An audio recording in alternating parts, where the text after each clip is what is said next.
I-fry muna natin ang ating tofu bago natin ilalagay sa ating ampalaya. Patuloy na natin. Ayan ang ating ampalaya.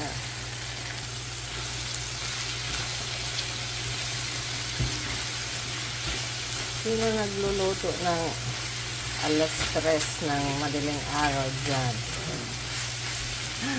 Kulang kasi gusto ko kumaasok ng may laman ang tiyan.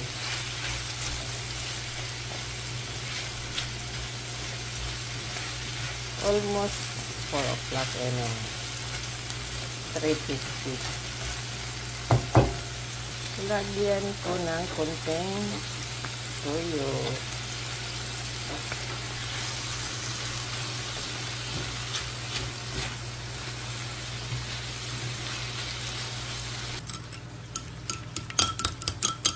Madaling scramble ang egg pag nasa tasa, mga kapatid.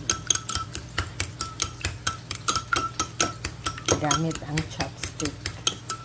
O, diba? Tada! Lagay na natin yung ating egg.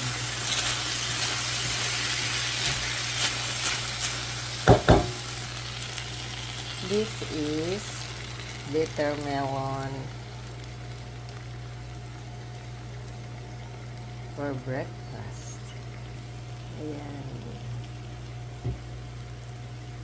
Tapos ilalagay na natin yung ating tofu.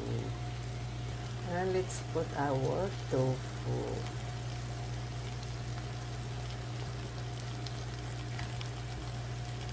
Ayan ang ating tofu.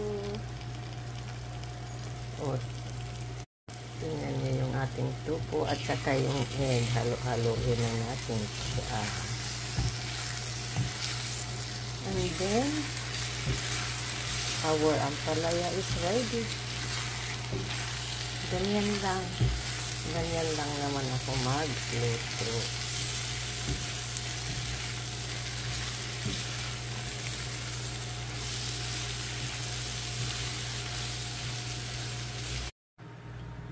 Ayan na mga kapatid, yung ating tofu. Kainan na. Parisan natin ng kape. Happy breakfast everyone.